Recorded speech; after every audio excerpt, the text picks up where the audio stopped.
You're listening to the Talking Headways Podcast Network. As you know, we here at the Overhead Wire have been doing the Monday show every other week, and in between we've been sharing episodes of podcasts we love. This week we're sharing Densely Speaking, hosted by Jeffrey Lynn and Greg Schill. On this episode, Professor Leah Brooks, economist and associate professor of public policy and public affairs at the George Washington University's Trachtenberg School, joins the show to discuss infrastructure costs, her working paper, joint with Professor Zachary Liscow of the Yale Law School. Jenny Schuetz, a fellow at the Brookings Institution's Metropolitan Policy Program, joins as a guest co-host.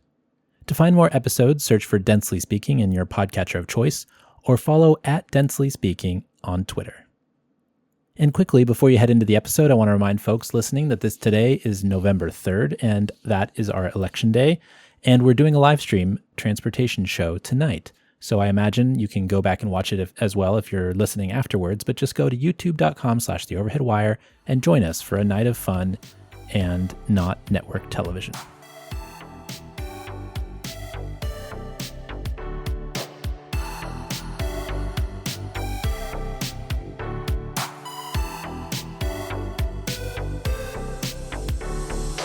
This is Densely Speaking, a podcast about cities, economics, and law. I'm Jeffrey Lynn, an economist at the Federal Reserve Bank of Philadelphia.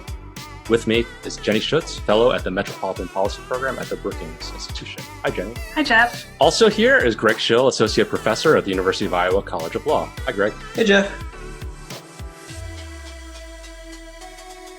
Today on the show, infrastructure. The U.S. spends more than $400 billion a year on infrastructure. Yet there's widespread concern about both the perceived decline in the quality of U.S. infrastructure and especially the high cost of providing that infrastructure. To take just one example, recent subway expansions in New York City have reportedly cost more than $2 billion per mile, an order of magnitude more compared with some subway expansions in other countries. Our guest today is Leah Brooks, associate professor of public policy and public affairs at George Washington University. Leah has a recent working paper called Infrastructure Costs. It's co-written with Zach Liscow of Yale Law School. In this paper, they try to answer the question, why is infrastructure so expensive through the lens of spending on the interstate highway system? Leah Brooks, welcome to the show. Thanks for having me, guys. Leah, what was your strategy for getting at the question of infrastructure costs in this paper, and what did you find? Okay, well, when Zach and I started this project, I think we started with this idea that there's this general sense that infrastructure is getting more expensive, that there's some kind of increase over time, and everybody's read some newspaper article about some kind of horrifyingly expensive piece of infrastructure. But, obviously for an economist, that's not really sufficient, right? Like we'd like to have some kind of way of quantifying, is infrastructure really getting more expensive? Or are these anecdotes just sort of one-off things? Or are the anecdotes actually the actual story here? So we started by thinking about something we could measure in a consistent way over time. And that's what led us to interstate highways. It's not that we don't think that maybe airports or railroads or bus rapid transit lanes, any of those, all of those could be getting more expensive too, but they're just a lot harder to measure in a consistent way. So we started with interstate highways because we could measure more or less how much it costs to build a mile of interstate highway each year over the course of the build out of the interstate highway, which is 1956 to 93. So that's where we started. That's part one. Does it really cost us more to build a mile of interstate than it used to? The answer is definitely yes.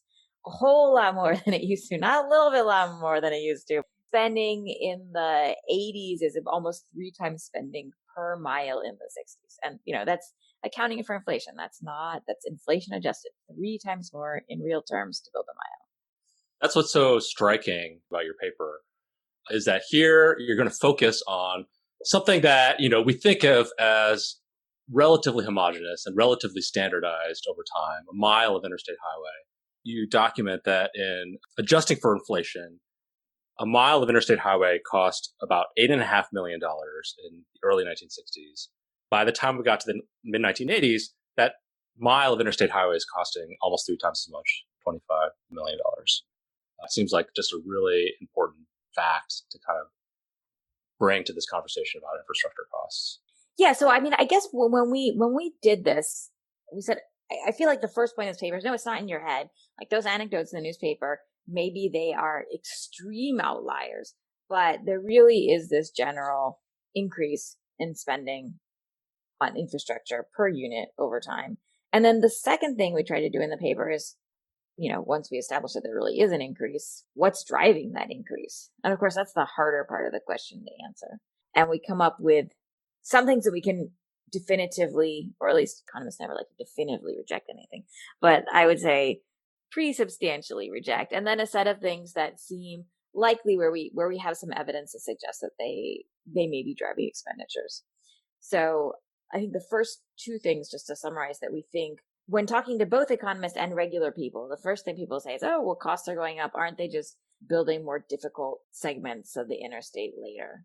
And we do a bunch of things in the paper to try and show that these results about spending over time persist even when you control for how difficult it is to build a mile. And I want to say that we were helped a lot in talking about this by conversations with Jeff, who gave us a lot of explanations about it from his work on freeway revolts, talking about how at the beginning of the interstate system, the planners really had no idea of the scope of the problems they were going to run into building the interstate, and that they didn't have our framework for thinking about the difficulty of building infrastructure.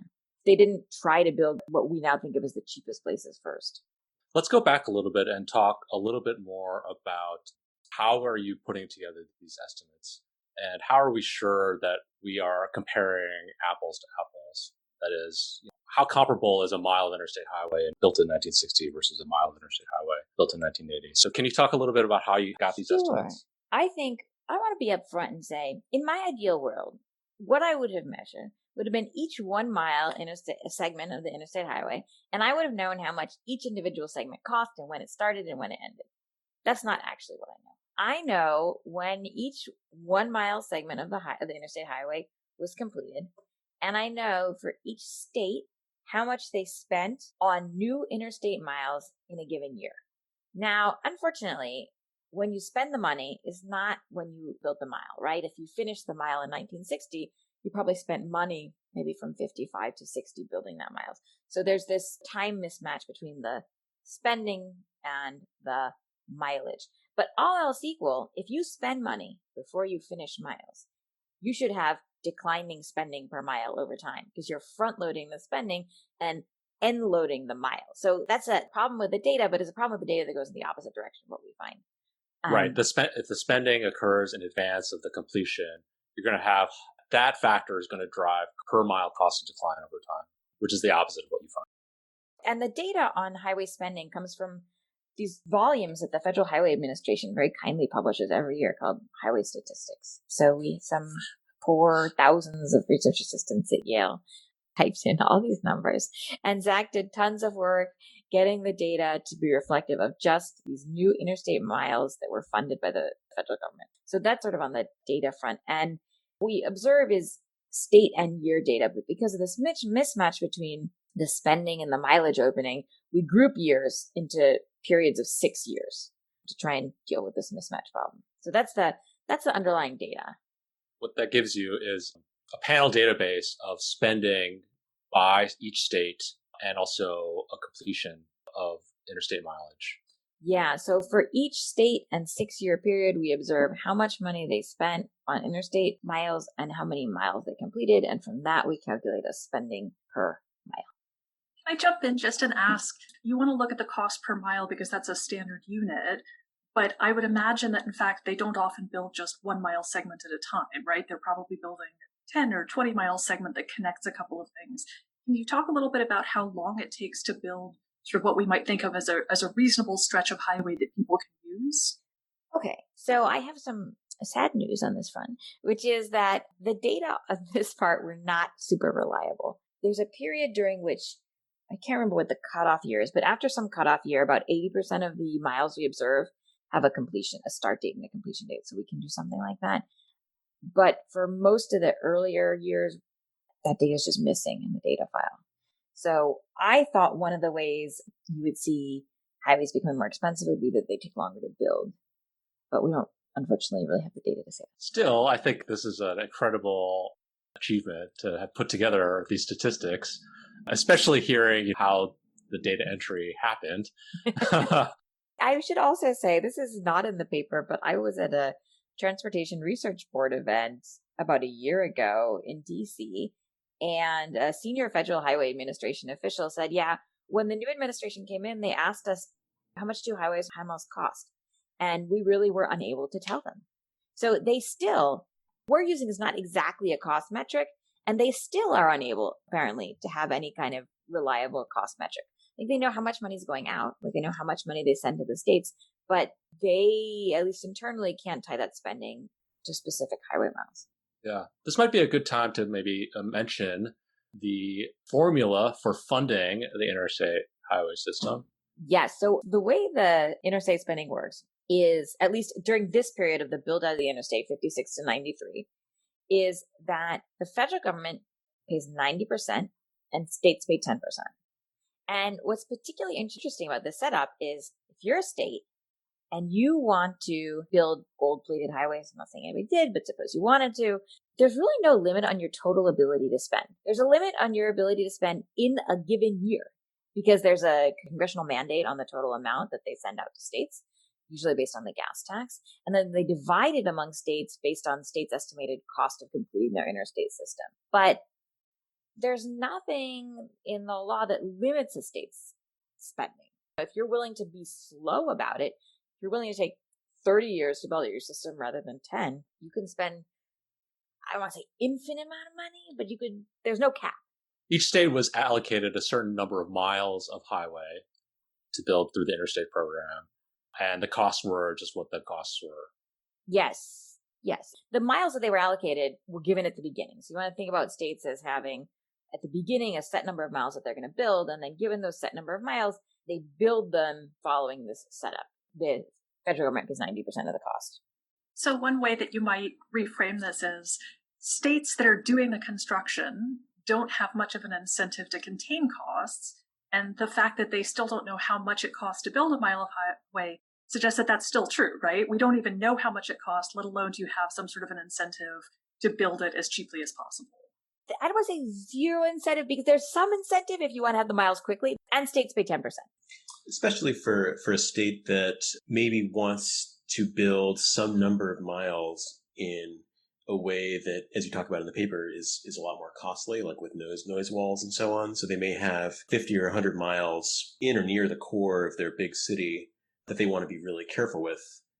And they could do that very slowly over time and get the federal government to pay about 90% of that. Is that right? That was true then. I think Jeff may know better than me. I don't think the funding formula is now quite as generous to states. I don't think it's 90-10. I think for maintenance, states pay more, but I don't want to swear to that. I don't know if a state does large changes to its existing interstate, what the balance is between the state and the federal government. Furthermore, the amount of the gas taxes, as I'm sure you guys all know, has been on the decline. So the pot is shrinking too. I mean, this period, 56 to 93, when we're looking at, that pot just keeps growing and growing and growing. But one important point there is that we've essentially finished the new build out. The new sections of highway that are built, connecting highways or going through major cities, that's essentially done. And so post 1993, essentially what we do is either widen existing highways or repair and maintain the stuff we have. Yeah, absolutely. So you compile this fantastic database. You're able to document this tripling of real spending per mile of interstate highway over a couple decades. You also, I think, interestingly, identify the timing of the increase in this spending per mile metric. And you document a lot of differences across states in the trajectory of spending. Can you talk about that a little bit? Here's what I take as the sort of big takeaways from that part of the paper. First, this increase in spending happens almost exclusively after 1970. So you don't want to think of this as like from 56 to 93, costs are just increasing. Now you want to think about this as from 56 to about 1970, costs per mile are actually roughly flat, adjusted for inflation. Then after 1970, it's like the line just tilts upward and keeps going straight up. Our data there's no plateau in our data. I don't know what happens after 93. Matt Turner and co-authors have a paper on this in the post-93 period for interstate miles, and I don't think they're showing a plateau. So, yeah, I mean, we see flat through 70, rise after 1970, and that seems to be driven by increases in income, but increases in income that only matter after 1970. So the intuition here is that as you get wealthier, you want more stuff. Like you want more clothes, you want a bigger house, you want a nicer car, and you also want a nicer interstate highway. And what is a nicer interstate highway? A nicer interstate highway could be an interstate highway that has bigger shoulders. It could be an interstate highway that has better line markings, better drainage. It could have better ramps to get on and off. It could have nicer bridges over the freeway. All those things make a nicer interstate. So if you get richer, maybe you want a nicer interstate too. But we don't see income mattering until after 1970 in terms of explaining spending. Rises in income explaining increases in spending. So after 1970, the increase in spending in a statistical sense is almost entirely explained by increases in income and increases in home value. Now, I view that as primarily a statistical finding. Like this is a correlation. It's not that the income alone is driving what we see, but that it's the mechanism by which some kind of underlying social forces is being played out in the expenditure process. So before we move on, I just want to break down the inference here a little bit. So you're relying on state-to-state variation and the evolution of per mile interstate spending and a bunch of different factors, including how has that state's income evolved over time, or how have housing prices evolved over time in those states, right? The finding that you just stated is that states that had the highest spending per mile growth on interstates also had the highest income growth. Is that right? Yeah. That's right. So big changes in income growth predict big changes in spending per mile. Yeah.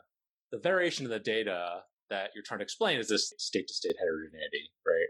Yeah. And there's a lot of other factors that pop up in people's minds about why is infrastructure spending increasing so much? Some people might point to, certain legal institutions. Other people might point to labor market institutions like unions. Other people might point to contracting practices or public sector management issues. How I read your previous statement is that in a statistical sense, income or house price growth explains differences across states in interstate spending growth. What factors are you able to rule out besides those in your analysis? Absolutely. So I think the most compelling chart, which is why it's sad, it's a little sad, this is a podcast, but we have a chart that looks at spending per mile over time and real wages, real construction wages over time, an index of real input prices for construction wages. So asphalt, concrete, steel, so things that go into a highway. And what you see is that all those years are relatively flat for the first, 56 to about 70, but that after 70, interstate spending heads up, but the other things, the real prices of construction materials and of wages, construction wages, are pretty flat. So there's just no way that the price of labor could be driving the increase in highway spending because the price of construction labor just hasn't gone up. So it could be we're spending, you could be having more construction workers. Maybe that makes somehow a better highway product, or maybe fewer dead highway construction workers, right? If you have the guys with the flags at both ends that you see on construction sites, that could make a nicer highway product. But the wages themselves, there's no way in which they could explain the increase in highway spending, nor materials prices. Just to clarify, when you say wages, do you mean hourly wages that they get paid, or the cost of labor, including things like benefits? Because one thing we know that over this time period, things like healthcare and pension increased as a share of overall compensation. Yes. So both wages and overall compensation. The overall compensation is you look at the two lines, it's a little bit higher than wages, but it just sort of pales in comparison to what happens with the overall spending. I found that to be a very interesting and somewhat surprising finding, because I think there's an assumption that with the growth of contracting maybe pulling in one direction and perhaps changes in unionization and pulling in the other direction, that you might see more of a heterogeneity in the cost. So I thought that was really interesting. So I agree with you. This is not what I did not expect to find such a nothing result there.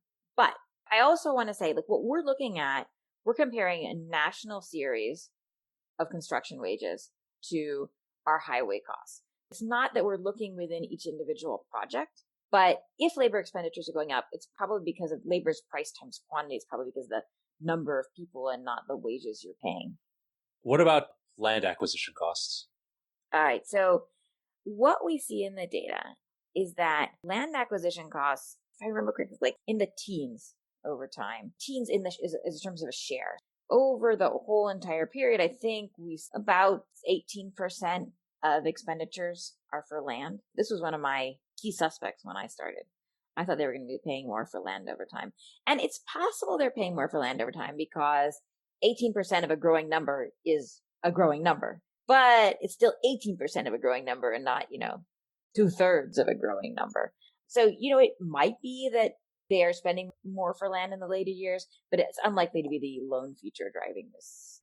So one thing you mentioned is that the number of lanes does not seem to play a major role in costs. But the paper also mentions that actual construction costs are a big share, and I assume more land is necessary, at least to a degree, the more lanes you have.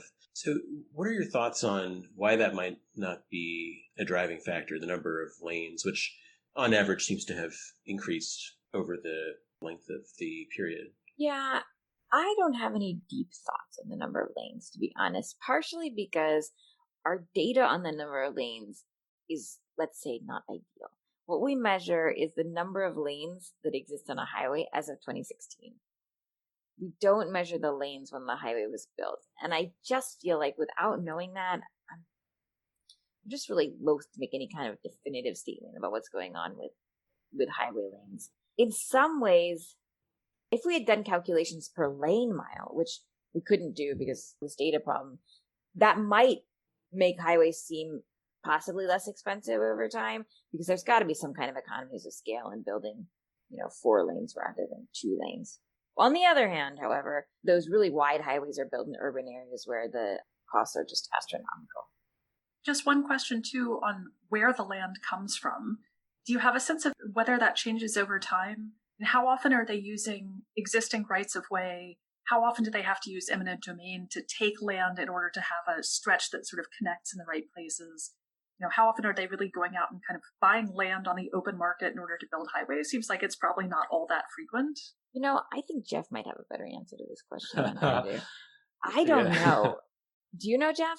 Yeah, well, I can tell you, I don't know the answer to this either, but I can tell you that in my paper with Jeff Brinkman, what we found was that after, say, the mid-1960s, highways were more likely to be sited along things like rivers or old railroad lines, suggesting that perhaps later highways actually would have benefited from picking routes where land assembly wasn't as much of a difficulty. So if anything, that just kind of like accentuates Leah's result, that even despite the fact that highways are seemingly going through easier land routes, the cost of them is still skyrocketing. So we've talked about a number of these different costs or inputs, but you had a very interesting conclusion or inference that you drew about what might be the most likely mechanism. Can you tell us a little bit about that? So Zach and I developed an explanation, which we call citizen voice. And we describe it as an amalgam of 3 things that are going on in the 1960s, all of which together contribute to increasing costs. So these are national legislation and to some degree local legislation, changes in judicial doctrine, and the rise of social movements. So on the legislation front, the most obvious, the most well-known of these changes in legislation is the National Environmental Protection Act of 1970. I knew that this act existed, but what I didn't know was that the day after NEPA was passed, I think they were called the National Environmental Law Center organization, basically an organization of lawyers that their private sector job is to sue under NEPA, was formed. NEPA is one of many laws that were passed in, surprisingly, the Nixon era that gave citizens greater right to sue if the government wasn't taking actions under these laws. And then second, a set of judicial changes, which Greg is probably better equipped to speak to than I am, but changes in judicial doctrine that gave citizens more ability to sue. For example, there's a case that says that if you believe that an agency isn't sort of faithfully following the legislative intent in promulgating regulation or taking action relative to that piece of legislation, you as an individual citizen have a cause of action to sue. So that's the judicial doctrine piece. So you have the ability to sue, and there's more to sue about after the passage of all these laws. And then third, people are organized to sue. And organized to sue means that you're already organized in some kind of, could be a civil rights group, it could be a homeowners association, all these groups that appeared in the late 60s, in part as part of the civil rights movement, but not exclusively, to help communities take their intentions to legislators. Just briefly on that for our Legal Eagle listeners, that's the Overton Park case, Citizens to Protect Overton Park against Volpe, Supreme Court case from 71, just after NEPA was enacted. So I think we see more broadly a trend of litigation as a tool of stalling government projects. I would suspect, maybe Leah, to your earlier point, that some of the land acquisition costs may have shown up in this administrative forum. And so that might be one explanation. Yeah, that seems totally reasonable because we don't observe within project expenditures. It could certainly be that within a project, all those costs of litigation aren't showing up in the cost of buying the land, but they're showing up in the cost of paying all your host of 20 lawyers to sue who are, have to deal with all the lawsuits. Now, I want to say up front here, so that people hopefully don't take away that Zach and I are fascists, is that there are both positive and negative effects of this citizen voice, right? One way to look at it is here are populations whose voices were not being heard in this process, that there were, in economics speak, that there were externalities that the government wasn't taking account of. The government was taking these actions, building interstates, causing harm, not fully accounting for the harm it was causing to all parties, and that these laws give people the right to force the government to take those externalities into account, to force the government to take those costs to individuals into account when making decisions. And I think that's the best possible spin of what's happening with citizen voice. Right. The other possible spin is that anybody can sue for anything, not just the sort of social costs, which we think the government should be accounting for, but also private costs. So, I have some personal distaste for the highway that I just don't like it. I don't think blue is a nice color, and I don't want anything blue in my house. So I'm going to sue the government because I don't like blue. And that raises costs, but those probably aren't costs that we want the government to internalize. Yeah, so following up a little bit on kind of who's actually taking advantage of these new channels to protest or to sue to stop things. The things that you're talking about, I think, are national changes, right? So NEPA is a federal law. A Supreme Court case would have national applicability. But you see a lot of variance across states in the change in prices.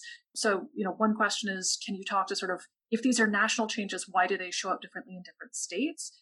And then beyond that, do we think that these sort of mechanisms for voice get taken advantage of equally by everyone in the population? Or is there reason to think that certain kinds of citizens have more voice or are more prone to lift their voice? To me, it's difficult to have a totally benign interpretation of this sort of citizen voice change when we see that changes in income are so correlated with changes in highway costs. If this is merely a case of letting citizens internalize costs to the government, I don't know why we would see a correlation with income. But we do. We see this very strong correlation of income and increased costs. And that's the extent to which we can look across state, because states that have bigger changes in income then see bigger changes. I think Jenny's question really gets at an important issue of equity and how these reforms played out in the 60s and 70s. Again, I'll reference my work with Jeff Brinkman on this. What we found was that in 1955, just prior to the passage of the Interstate Highway Act, the preliminary plans for routing of highways generally were neutral with respect to race and income. These were the product of a couple of highway engineers with crayons or markers and maps trying to connect up downtowns with the interstate highway system. Only later, towards the late 60s and onwards, do you see highways being built predominantly in whiter neighborhoods with higher educational attainment. And I think it really does suggest that there was a significant disparity in the ability of different communities to take advantage of some of these citizen voice reforms that were happening. I will say I was really struck yesterday, a couple of days ago in the Washington Post, there was a story about how changes in NEPA might harm poor and minority neighborhoods. And I mean, that was the headline of the story. Trump administration pursuing changes to NEPA, key pieces of legislation for voices in poor and minority neighborhoods. And I think this is a future research project, but it's not obvious to me that the greatest gainers from NEPA were poor and minority neighborhoods. I mean, I don't know. It's an open question. Maybe in percentage terms, they gained the most. I don't know if you could think of a percentage welfare change, but in sort of level changes and who's able to divert the most dollars, it's hard to imagine that those poor and minority neighborhoods were the biggest gainers.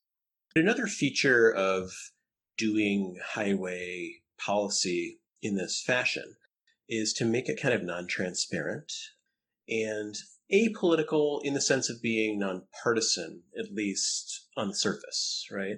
We can expect the parties might have different opinions about routing of a given highway, but generally speaking, it pushes the decisions from the realm, certainly from the legislative realm, to litigation and to an extent administrative policy. In a counterfactual, and here I guess I'm asking you to step into a different realm, but in some counterfactual world where there is less citizen voice, let's say, what inferences might we draw about the way these decisions would be contested? First, I want to say, I think your point about making the decisions less transparent is absolutely true. Because what the legislature decides is no longer the final word, right? The legislature sort of comes out with a first plan, and then there's all this activism. People sue, it's modified, and maybe it may end up being quite different than what the legislature had actually intended. I think that's absolutely right. I think a world with less citizen voice honestly looks more like Europe. You make a decision about a project, and the project is just much more likely to go forward as planned. This is something I just did not understand when I started to think about infrastructure. I just thought, how could it be that Europe could spend less on infrastructure than we do? They have so much higher wages. I think of them as having probably higher environmental standards than we do. And I think those are both true. And it still costs them less, right? It's because of all these, I suspect because of all these expenditures that are, exactly as you said, untransparent. So what's different about Europe? Do they not have a legal system that's set up for people to protest stuff, or do they do more things through the legislature and not through the executive agencies? Okay, is there some sort of structural? Maybe Greg wants to speak after me, but here's my thought about what's different. I think first that there's a lot less local discretion. It's certainly, I know that it's true in Canada. So I'll give you a different example, but in the US, each individual jurisdiction has sovereignty over its land use, choices about land use. In Canada, at least in the province of Ontario, if you don't like what your jurisdiction has said about land use, you can appeal it to the Ontario Municipal Board. And they have the final decision-making powers about all land use within the province of Ontario.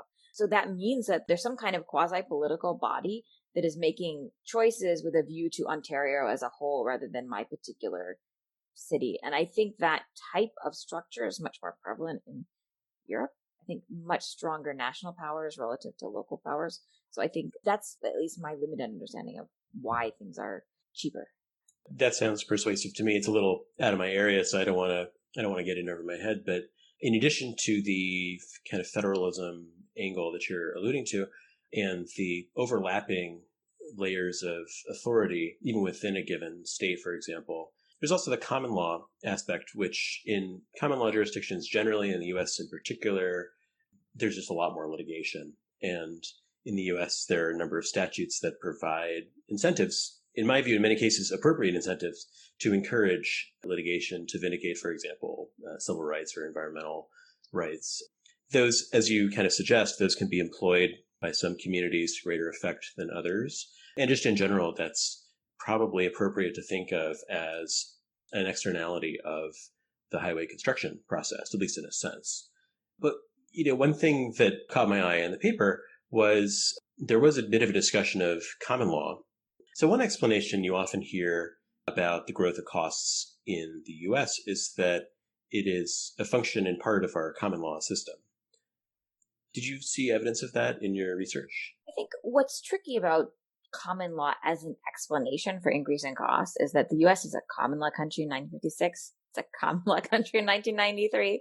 So common law alone just cannot, it can't, something that doesn't change can't explain something that changes. I think that's sort of bottom line. Now, that's not to say that things that have changed over time might not interact in a particular way with our common law system. So, we've discussed the rise of NEPA and other legislation passed in the 70s. We've discussed the changes in judicial doctrine, and all those certainly interact with the common law system to elongate projects and make them more expensive. To go back to sort of a point we were talking about earlier, and you're looking at differences across states. NEPA is a federal law, but the 1970s, there were also state movements to pass laws. And obviously, California is one of the big examples. To what extent did you look at sort of the rise of state laws that maybe, I think NEPA forms a baseline so states can pass more strict laws, but to what extent are sort of state laws piling on this? So we tried to look at this empirically, but we didn't get very far. There are, I think, 4 or 5 states that have what we call strict state environmental protection acts, those that go above and beyond what's required by NEPA. And we just didn't find anything statistically significant when we looked, which is, I would say not to say that they aren't important, just that there are few of them. This might be a good opportunity to talk a little bit about what evidence you found in terms of supporting your citizen voice hypothesis in terms of both the sort of speech and then in terms of what are we buying with all of this money? Where's that money going? I think we have 3 things that we tie together under the citizen voice heading. So first, the one I've already mentioned, which is that income matters, but it matters only after 1970. So income matters, and that explains spending. So that's consistent with the timing of citizen voice. Then second, after 1970, we see a lot more construction of things that should make highways more expensive.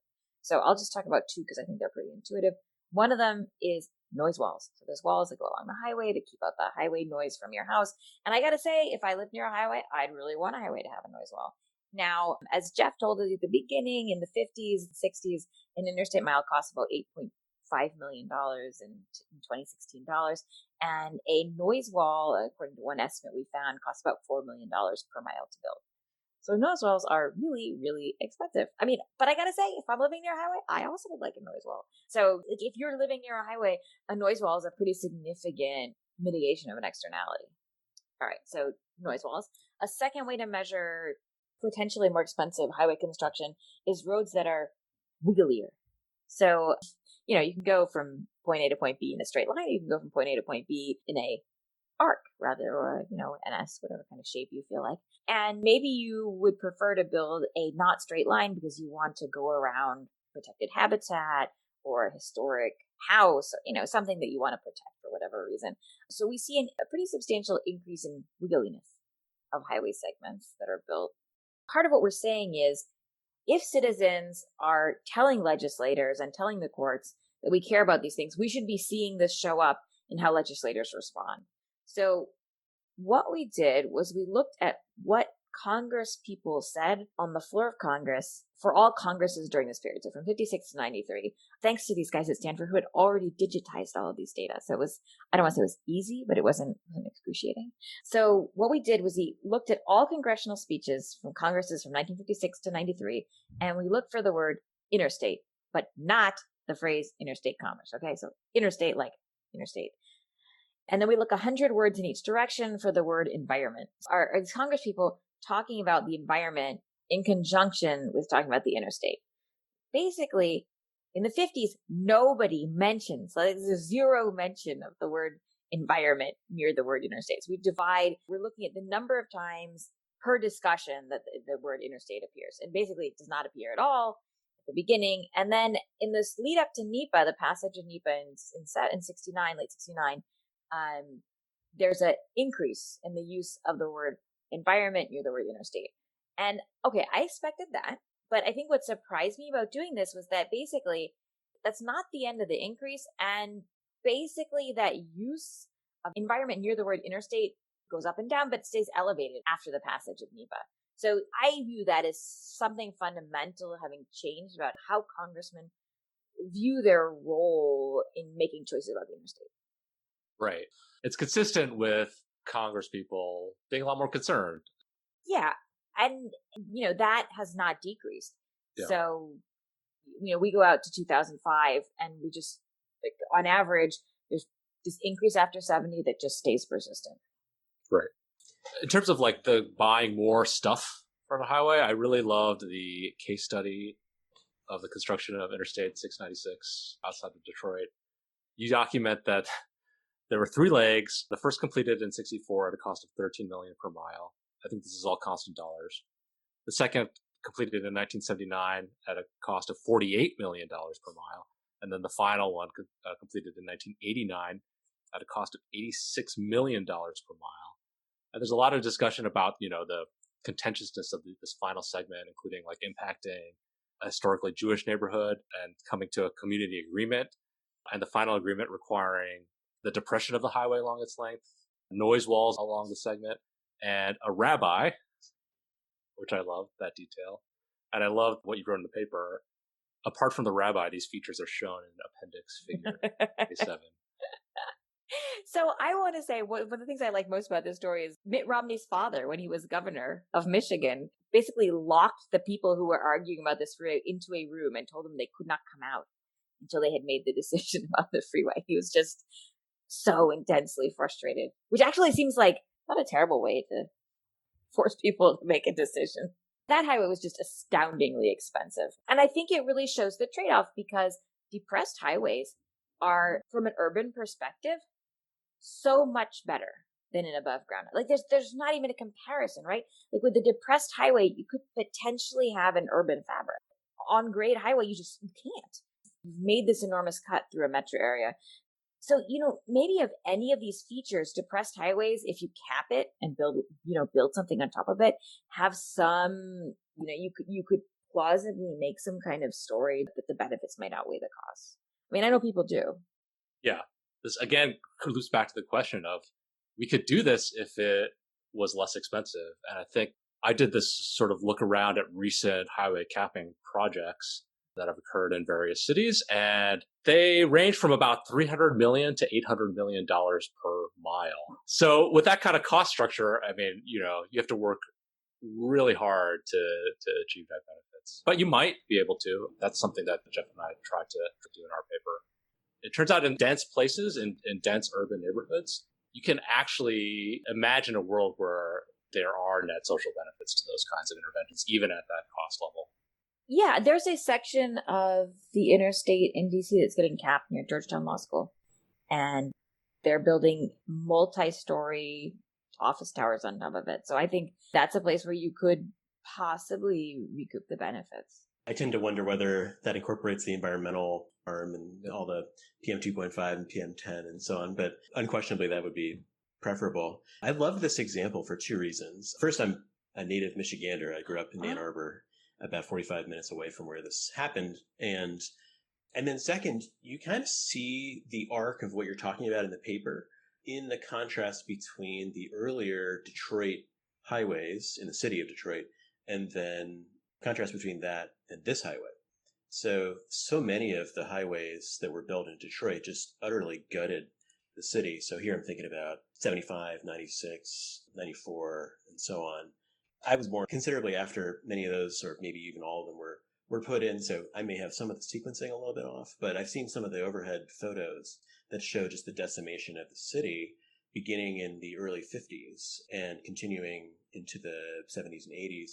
And then you have this segment, right, where kind of no expense, for at least the third leg, no expense was spared. And so there's a much better outcome. I thought that was a nice illustration of what you talk about in the paper. One way to think about this a little bit differently. So we're talking about how expensive it is to build highways, right? So we spend a lot of money for what we get. There are pretty clear examples of places where I think in retrospect, the highways were built in a way that was really damaging to cities and to neighborhoods, and particularly to communities that didn't have enough voice to stop things or to have things done well. So we sort of spent a lot of money, built some infrastructure that's useful, but also done some real damage in the process. And now we're kind of in a situation where often people just don't want to want to undertake new infrastructure projects, either because it's so expensive or because we see how badly some of these have turned out. Have we sort of gotten ourselves to a point where we are no longer willing to undertake infrastructure projects that would actually have very large social benefits because of our past history, right? So we continue to build highways and expand highways, and people drive more and more, even though we know we're dealing with climate change. When we build mass transit systems now, we're more likely to build above ground light rail, which has some of the same problems as an elevated highway, right, compared to a subway. We sort of don't want to do the really expensive projects anymore, even if it might have a really big long-term benefit. Yeah, I mean, I think the costs of building in the US are so high now that I don't know if even a subway built at European costs, I think could have a positive net benefit, right? I don't know if a subway built at American costs can. I mean, maybe. You might have to have a very long-term kind of projection. So yeah, I mean, do our high cost deter projects? Yeah, I think absolutely. And, projects that at lower costs would be socially valuable, absolutely. One interesting dimension to that is that the virtue and the vice, I guess, of the highway program that you're studying here is that it's overwhelmingly federally funded. And the federal government, of course, has far fewer budget constraints. Many transit projects are substantially federally funded, but to a lesser degree. And then operating expenses afterwards are significantly devolved to the state or the city or the agency, as opposed to DC.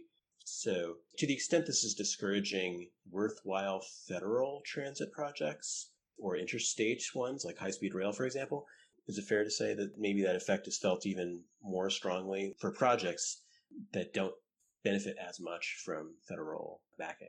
Certainly seems plausible. I think another thing that deters investment above and beyond the absolute cost is the uncertainty. We don't highlight that particularly much in this paper. We don't have great evidence for it. But my suspicion is that not only has the cost gone up, but the variance around the initial estimate to the end of the project has also increased. The risk of lawsuits and the risk of the lawsuit outcomes is very idiosyncratic. So you as a politician have to be thinking, well, I'm going to pay, or use a planner, like, I think this is going to be X, but it could well be 3X. So is a 3X project worth it? Which is actually not that different than what's going on with sort of big housing projects or big, commercial real estate projects. The variance in cost and length of time to complete it has gone up over time. In that case, it tends to be borne by the private sector developer and then by the eventual consumers of the property. But nonetheless, there's sort of this enormous element of uncertainty and risk involved that probably is deterring some marginal projects. Oh, I totally agree. I think it's the same citizen voice. It's almost all of these same mechanisms at play. Citizen voice weaponized by the kind of U.S. litigation system, which I think it's an unusual, unorthodox way to do policy, right? Policy by litigation. You do the first draft in the legislature, and then just about everything else gets delegated effectively to private litigants and courts. Yes. I mean, I would say, at least not in the infrastructure setup, but in the private sector setup with real estate development, I do think that the uncertainty about timelines is just incredibly discouraging to investment.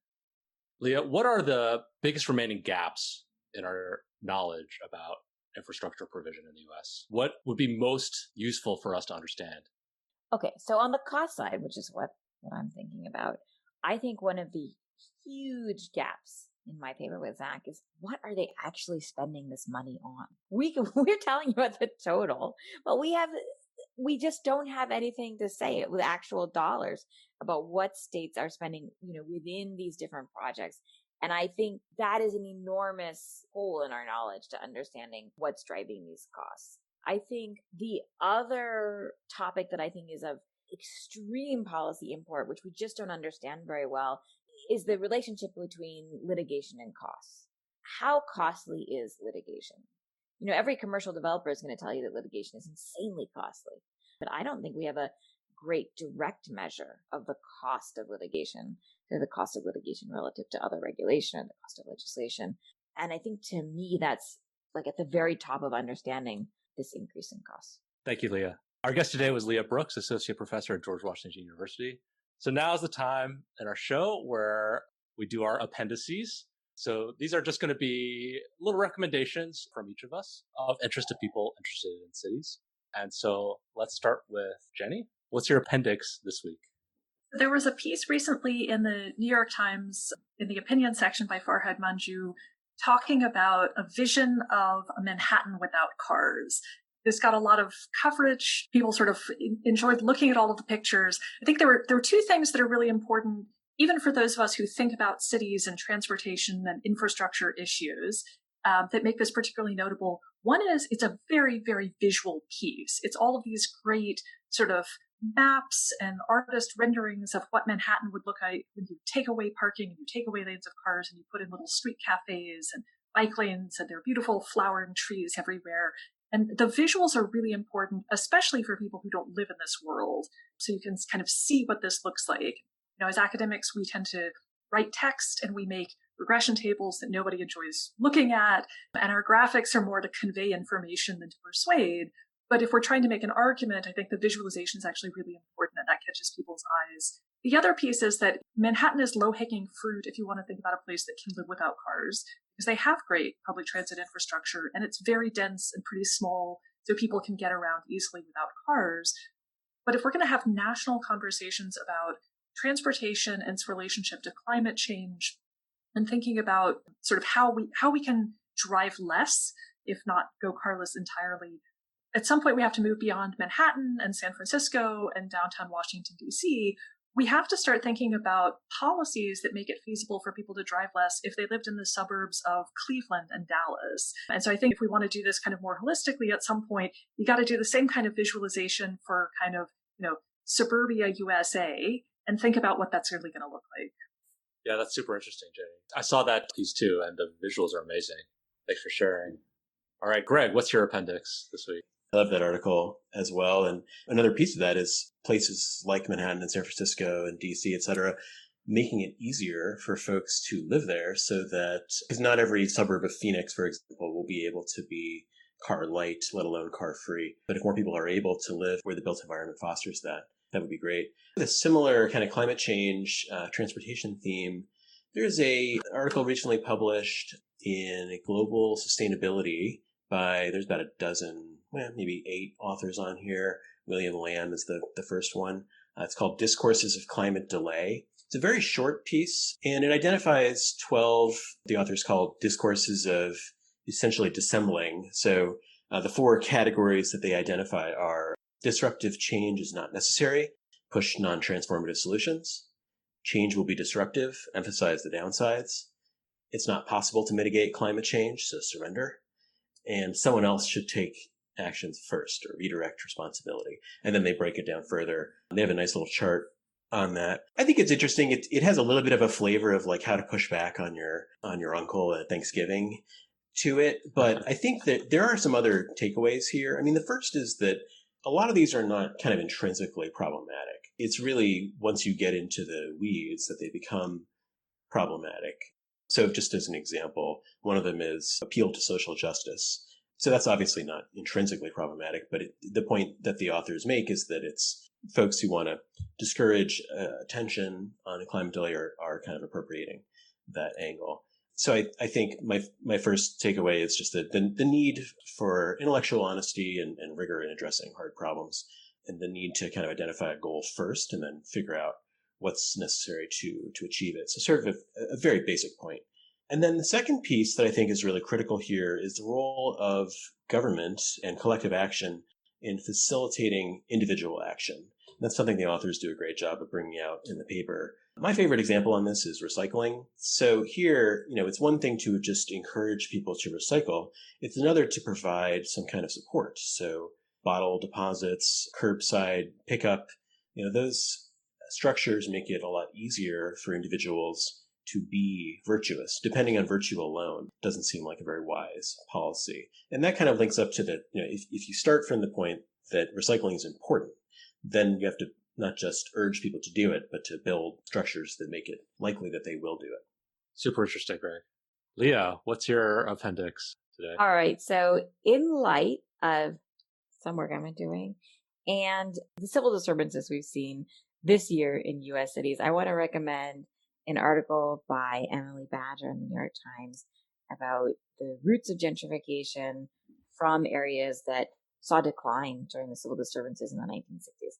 I think it's a fantastic article, not just because I'm quoted at the end, but because I think it just was a really lovely overview of sort of all the forces hitting these neighborhoods, both past and present, and how we can think about that and what it means for how we think about gentrification today.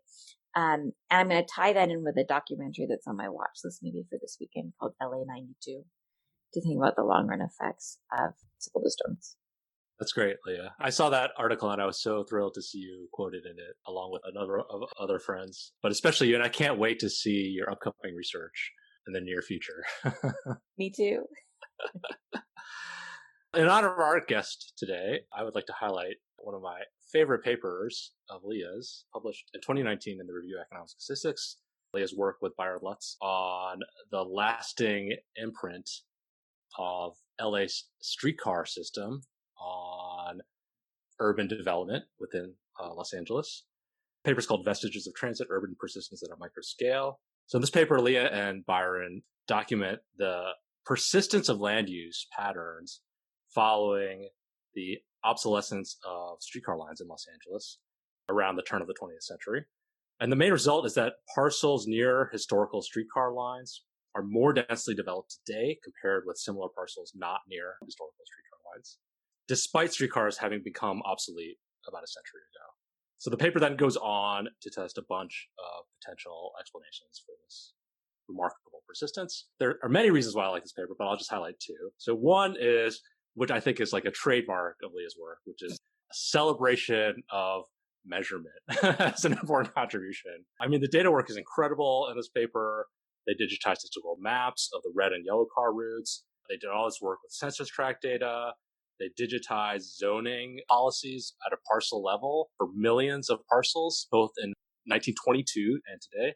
So I just think it's an excellent example of what measurement can do to tell us about the spatial economy. We can use measurement to analyze our economy. We can use data to improve our knowledge. We can use data to test theories. So I think that's an important contribution. I think the second thing I want to highlight about what I like about this paper is the paper's result, which is to highlight two factors as really influencing the persistent effects of streetcars. And so the first is land use regulations. So basically policies or laws that dictate how you can develop certain parcels, right? And the second is agglomeration forces. That is private firms or households making independent decisions, decentralized decisions, but also perceiving or receiving some benefits from, living or working close to other people. So ultimately in the paper, it's kind of hard to disentangle these two things. And I think the right answer is probably like a mix of both of these factors. But what I like about the result is that it shines a spotlight on what I presume it might be like an ongoing theme of this show, which is the relative role of law or policy and decentralized decision-making, the way that our cities look and the way they're organized and the spatial structure of the economy. I think that that's an important thing that comes out of this paper that I think is an important research agenda for people going forward. It's just to think for people who are interested in cities and how they look, think about both of these kinds of factors. So that's my appendix for this week. And if I can jump in and tie that to Leah's paper today, I think the big takeaway is that 100 years ago, we should have built a whole lot more streetcars so that we could have densely developed parcels and that we did the big construction, the sort of heavy lifting when costs were cheap. Very good. All right. Thank you, Leah. Thank you guys for having me. It was tons of fun. Thank you for listening to today's show. Densely Speaking is produced by Skylar Pals. Check the show notes for links to articles discussed on today's show. And let us know what you think on Twitter. Jenny is at Jenny_Schuetz. Greg is at Greg_Schill. And I am at Jeff R. Lynn. If you don't already, please subscribe to Densely Speaking, wherever you get your podcasts. Please take a second to rate the show as well. Finally, the views expressed on today's show are those of the participants and do not necessarily represent the views of the Federal Reserve Bank of Philadelphia, the Federal Reserve System, or any of the other institutions with which the hosts or guests are affiliated.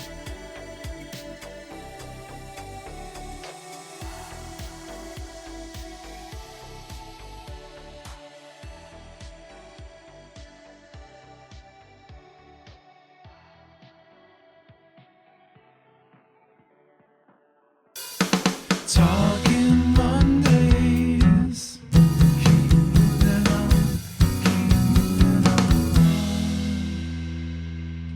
Once again, Jeffrey Lynn and Greg Schill are the hosts of Densely Speaking. Again, you can find the show by searching for Densely Speaking in your podcatcher of choice. We'll see you next time on Mondays at the Overhead Wire.